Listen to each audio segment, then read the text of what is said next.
tema hitungan 3, 2, 1. Dewan juri yang terhormat, seperti yang kita tahu sebelumnya, bahwasannya dalam status quo, kini teknologi sudah sangat berkembang pesat mulai dari berbagai aspek kehidupan, mulai dari aspek pendidikan, komunikasi, dan juga transportasi.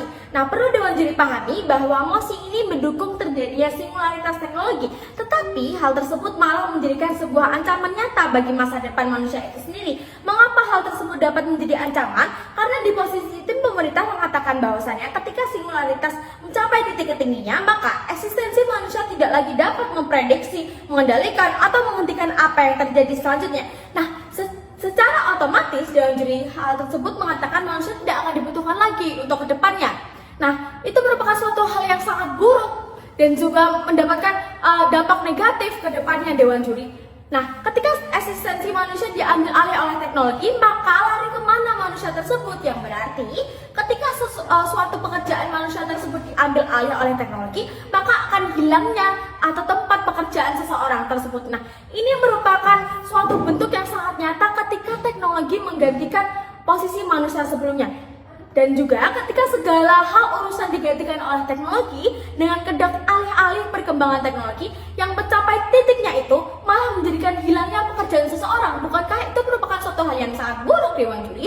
Nah, Dewan juri yang terhormat, mari kita pahami dan sadari bersama-sama. Di kehidupan nyata, kini sudah banyak pabrik-pabrik yang dimana ia mengoperasikan dan memanfaatkan teknologi sebagai tempatnya. Nah, dan juga itu mengakibatkan terjadinya PHK massal. Nah, hal tersebut sangatlah merugikan keadaan ekonomi seseorang dan akan mengakibatkan pengangguran sangat banyak terkait adanya PHK tersebut. Nah, maka dari itu Dewan juri melihat dampak buruk ketika eksistensi manusia digantikan oleh teknologi sangatlah banyak. Maka dari itu kami sebagai tim oposisi, kami sangatlah tidak mendukung akan hal tersebut. Di sisi ini, di sisi oposisi, kami memiliki proposal solusi yang jauh lebih bijak dan lebih baik akan hal tersebut.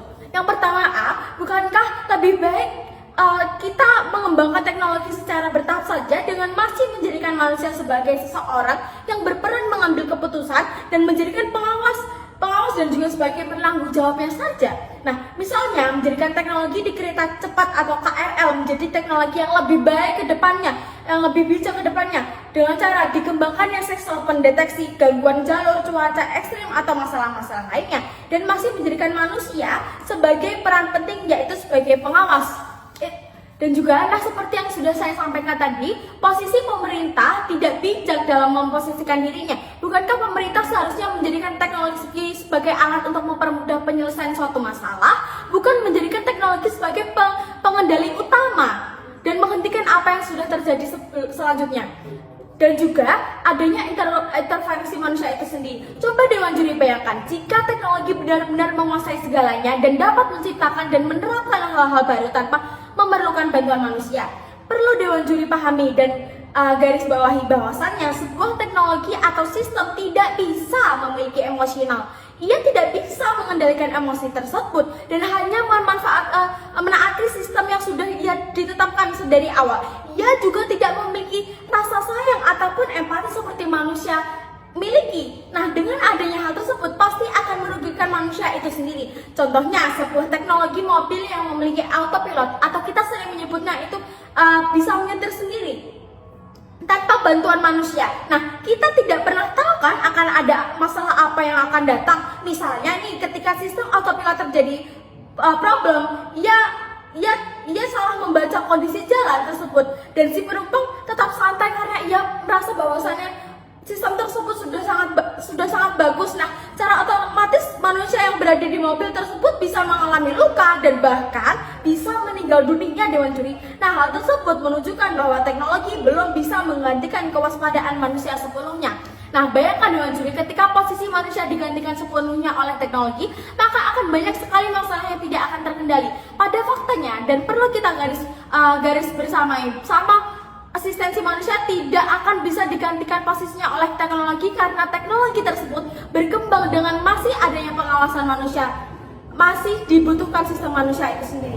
Maka dari itu Dewan juri, dengan banyaknya pertimbangan yang ada, kami sebagai oposisi sangat menolak keras jika singularitas teknologi mencapai titik tertingginya, dan kami sangat tidak setuju jika posisi manusia akan digantikan oleh teknologi.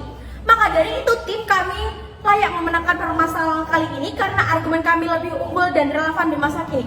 Karena teknologi itu sendiri diciptakan oleh manusia. Bagaimana mungkin teknologi akan menggeserkan tempat manusia itu sendiri? Bangga menjadi tim oposisi.